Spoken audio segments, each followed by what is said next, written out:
दोस्तों, नशा हमारे समाज में आदिकाल से रहा है और बहुत से मरीज और उनके परिवार वाले हमारे पास आते हैं कि हमारे पति या हमारे परिवार का यह सदस्य बहुत ज़्यादा शराब पीता है या बहुत ज़्यादा गांजा पीता है और वो इलाज के लिए आना नहीं चाहता है।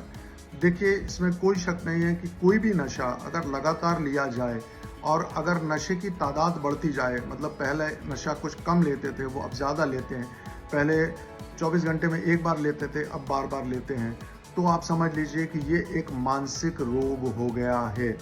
इसमें बाज़ार से कोई दवाई लाके आप खिला दें और वो छूट जाएगा, या आप भाषण दे दें या उनको डरा दें या उनको बता दें तुम्हारा लीवर खराब हो जाएगा, इनसे कुछ नहीं होने वाला।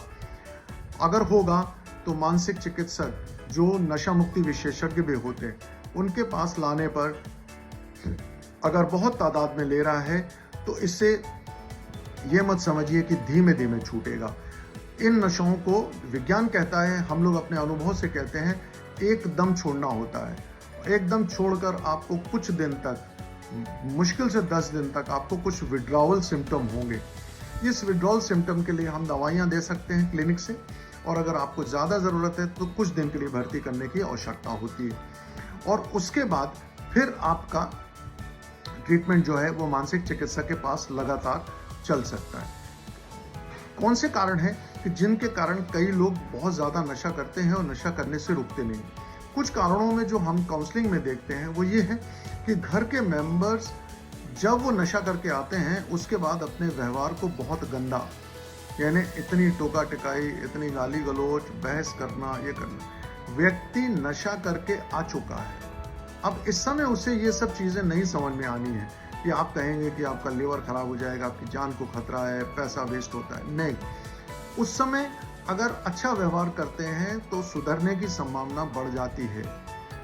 आप इंतज़ार करिए अगले दिन का या कुछ दिन बाद का, आराम से बैठ के बात करिए और धीरे धीरे आप ये बिल्कुल अपने दिमाग से निकाल दीजिए कि उन्हें नहीं पता है कि इसका क्या नुकसान है। उनको सब पता है।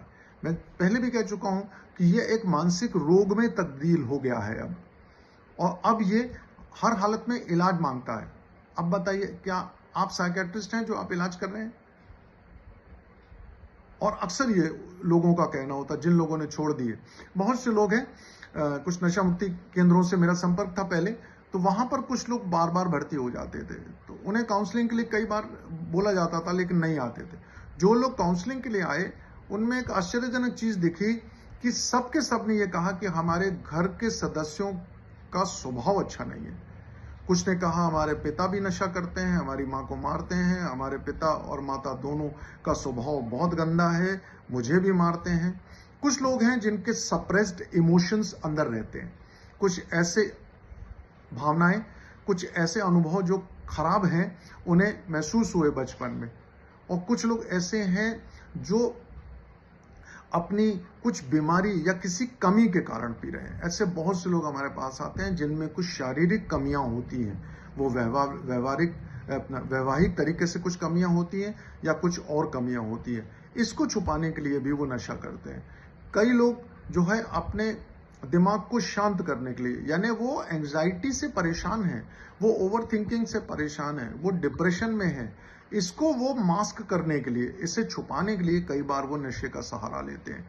कई लोग अपने तनाव और स्ट्रेस को कम करने के लिए नशा लेते हैं। अक्सर देखा होगा आपने, जो लॉन्ग ड्राइव पर जो कुछ ड्राइवर्स जाते हैं वो ये कुछ नशा करते हैं, क्योंकि उन्हें उस समय उस तनाव, उस थकान का एहसास ना हो, या उनकी भूख जो है वो इतनी तीव्र ना हो कि उन्हें अचानक रोककर कहीं खाने के लिए रुकना पड़े। वो चाहते हैं कि वो लंबा जो है वो ड्राइव करते रहें और अपनी मंजिल तक पहुंचे।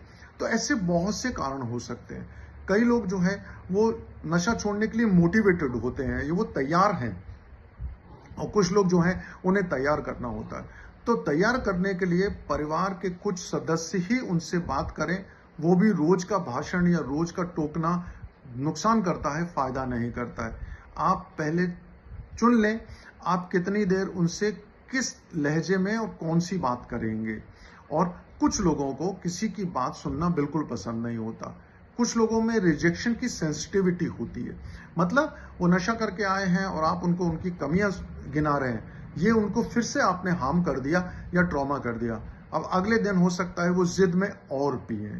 और कुछ लोगों के यहाँ बंदिशें होती हैं, हम घर में नहीं पीने देंगे, हम बाहर नहीं पीने देंगे, ऐसा नहीं है, वैसा नहीं है, ये है, वो है। ये नशा इस व्यक्ति ने नहीं लाया इस दुनिया में, यह तो आदिकाल से था और सब करते हैं। लेकिन इस समय अगर आप उन्हें उलाहने देते हैं, उन्हें नीचा दिखाते हैं, उनके सेल्फ स्टीम को नीचा करते हैं, तो ऐसे में जो व्यवहार आप उनके साथ कर रहे हैं, यह व्यवहार आपके बच्चे भी देख रहे हैं।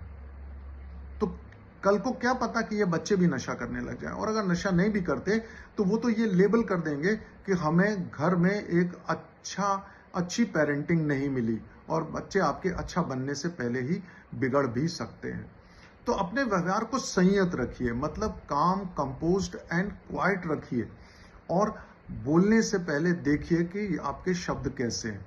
अक्सर देखा गया है, लोग आके बताते हैं कि मैं घर में इसलिए लेट जाता हूँ 1 बजे कि मेरे माता पिता या मेरे सास ससुर सो जाए। बोले नहीं तो पूरा बम्बार्डमेंट कर देते हैं, यानी 4-5 आदमी आपके ऊपर बौछार कर देते हैं और उलाहने दे के। तो नशा लगातार अगर किया गया है, नशे के बिना आप रह नहीं सकते, और नशा छोड़ने पर अब आपको विड्रॉल सिम्टम होते हैं, यह एक साइकेट्रिक इलनेस है, यह एक मानसिक रोग हो गया है। इसका इलाज मानसिक रोग विशेषज्ञ दवाखाने में या आपको एडमिट करके ही करते हैं। Thank you.